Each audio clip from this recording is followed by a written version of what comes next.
Hello tout le monde, j'espère que vous allez bien. Alors on se retrouve pour une vidéo en total impro comme très souvent. Mais c'est comme ça que je suis, on va pas changer les bonnes habitudes.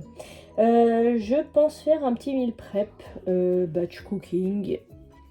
Je ne sais pas trop quoi encore, hein, sincèrement. Là, je vous avoue, comme je vous ai dit, c'est une impro, donc voilà, c'est juste que j'ai envie de m'avancer un petit peu, j'ai un petit peu de temps. Donc là, je vais commencer par dépioter. J'avais une branche de romarin là, du jardin que j'ai laissé sécher, je l'avais lavé, tout ça. Je l'ai laissé sécher, et là, du coup, comme c'est bien sec, eh bien, je vais les mettre tout simplement dans un pot. Oui, non, je n'ai pas trouvé plus petit. Mais j'en ramasserai d'autres, je les ferai sécher également, et comme ça, quand j'en ai besoin en cuisine, bah c'est pas mal, je les ai à dispo. Voilà, donc là je vais dépioter ça, ça sera fait. Ensuite je vais lancer un beurre de cacahuètes, enfin une purée de cacahuètes exactement, parce que c'est que des cacahuètes mixées.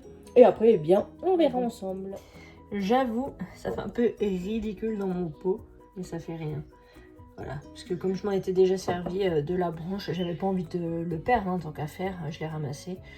Donc voilà, écoutez, c'est pas grave, j'en rajouterai d'autres prochainement. Du coup, pour la purée de cacahuètes, donc j'ai juste besoin de cacahuètes. Nous, on prend les grillées et salées parce qu'on préfère.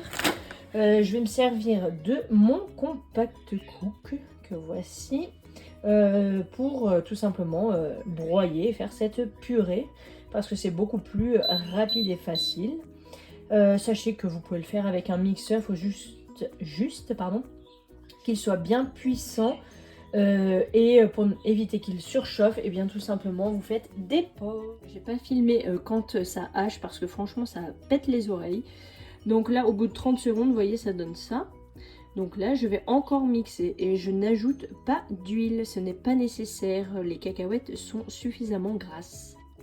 Après 30 secondes supplémentaires ça donne ça, donc c'est pas encore suffisant, je vais bien encore racler les parois et remettre à nouveau 30 secondes. Et voilà, je l'ai remis 2 fois il me semble. Bon, je ne vous ai pas filmé à chaque fois, ça sert à rien. Là, j'ai la consistance souhaitée, donc je vais transvaser tout ça dans un pot hermétique. Hein, et comme ça, on pourra la conserver plusieurs jours, même semaines, voilà. Parce qu'on ne consomme pas tout en une fois, évidemment. J'ai obtenu un gros pot de purée de cacahuètes, vous voyez, c'est vraiment un gros pot, avec 500 grammes seulement de cacahuètes. Donc c'est top, ça on peut mettre en topping sur des porridge, bowl cake, voilà ce qu'on veut, hein. Même sur du pain en tartine avec de la banane dessus, c'est hyper bon. Dans des préparations salées pour les repas asiates et tout ça, franchement c'est très bon. Alors j'ai nettoyé mon robot et du coup je vais faire une soupe pour nous trois, mais pour 2 dîners. Donc j'ai eu un brocoli l'autre jour de chez le producteur, des panais mais la fois d'avant, donc voilà, pour pas les perdre, je vais les mettre dedans. Et on a eu là dernièrement, le dernier panier, on a eu des courgettes, on en a eu des claires comme ça, blanches je crois que ça s'appelle, on en a eu d'autres, des vertes. Mais là je vais utiliser celle-ci, donc je vais tout découper, je vais peut-être même rajouter des carottes. Et je vais faire une soupe. Je vais bien sûr utiliser le pied de brocoli pour ne rien perdre. Donc je commence par les courgettes. Donc je les ai juste passées sous l'eau en fait. Je les épluche pas. Au pire j'enlèverai juste si c'est un peu abîmé, mais voilà, sans plus. Une partie que les animaux ne mangent pas, ça partira au compost. Donc non, le compost ça ira là. Et le reste pour les animaux. Après je vais les couper grossièrement et je les mettrai dans le robot direct. Les courgettes c'est fait, donc je m'attaque aux 2 panais. Donc pareil, je vais enlever les extrémités, les éplucher, les couper, pas trop gros non plus pour que ça cuise plus facilement, parce que les courgettes c'est ce qui va cuire le plus vite. Et je mettrai tout ça avec les courgettes du coup dans le robot là-bas. Voilà, donc du coup j'ai épluché 3 carottes que je vais pareil en couper en petits morceaux. Là j'ai mon bac pour les animaux et j'ai vidé au compost déjà. Il me restera juste le brocoli. Alors pour le brocoli, je l'ai juste passé sous l'eau. Là je vais lui couper le bout de son pied. Voilà, qui est pas hyper beau forcément. Plein. Ce que je vais faire, c'est que là, je vais lui couper pareil son pied. Je vais couper, vous voyez, en fleurette, hein, ceci. Et le reste, en fait, je vais le nettoyer comme ceci. Là, je coupe tout le long, comme ça. Et après, je tronçonne. Enfin, je tronçonne. Ouais, bien sûr, je sors la tronçonneuse. Non, je vais découper avec mon couteau, ça sera déjà bien. Je vais couper en petits morceaux eh bien, le pied du poireau. Comme ça, on ne perd rien. Voilà, tous les légumes sont dans la cuve. Donc, vous voyez, ça, les petits morceaux, là, ça, c'est le pied de broco. Donc je l'ai vraiment coupé petit. La cuve est quasi au max, hein, vous voyez. Donc là, c'est tout bon. Je vais mettre de l'eau, un bouillon de légumes, du cumin, un petit peu d'huile d'olive, je pense, et du gros sel. En fait, c'est ce qu'ils me disent. Je suis en train de lire en dessous. Voilà, c'est ce qu'ils me disent de mettre. Bon, moi, je vais mettre un seul bouillon de légumes et peut-être pas le gingembre, je pense pas. Parce que c'est pas tout à fait les mêmes légumes que j'ai utilisés, hein, donc voilà, je vous montre le résultat. Comme bouillon de légumes, il me reste ça, bouillon de légumes méditerranéen, donc c'est ce que je vais mettre. Voilà, j'ai émietté comme j'ai pu le bouillon de légumes méditerranéens que vous venez de voir. J'ai ajouté du cumin, ça vous le voyez là du coup sur les légumes, du gros sel de Guérande, un filet d'huile d'olive. Moi j'en mets jamais mais bon. Voilà, et là j'ajoute l'eau.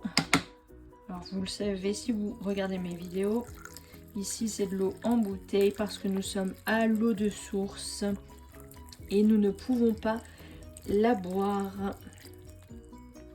Voilà, je vais continuer de mettre l'eau, je mets à chauffer et je passe probablement à autre chose.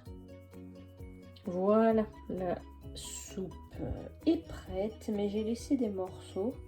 Je verrai si je la mixe ou pas. En tout cas, ça sent très très bon. Alors, hier, j'ai dû arrêter la vidéo tout simplement parce que j'ai plein de choses qui se sont greffées, machin, bref. Donc, du coup, je reprends. Aujourd'hui, je vais faire des carottes râpées parce qu'elles commencent à fatiguer les pauvres. Je vais également faire une purée de pommes de terre qui sont là. Pareil, elles commencent à germer. C'est pénible dans la cuisine. Avec la chaleur à chaque fois, les légumes s'abîment beaucoup plus vite, je trouve, dès qu'il fait un peu plus chaud. Et en plus, dans la cuisine, forcément, il fait un petit peu plus chaud lorsque l'on cuisine. Bref, je m'attelle à tout ça. Alors, c'est fait, les carottes râpées. Au final, j'en ai ajouté d'autres. Comme ça nous en fait un petit peu plus, vous voyez. Et au moins, on en aura pour deux entrées de crudité, voilà, tout simplement. Là, c'était les morceaux qui étaient pas beaux.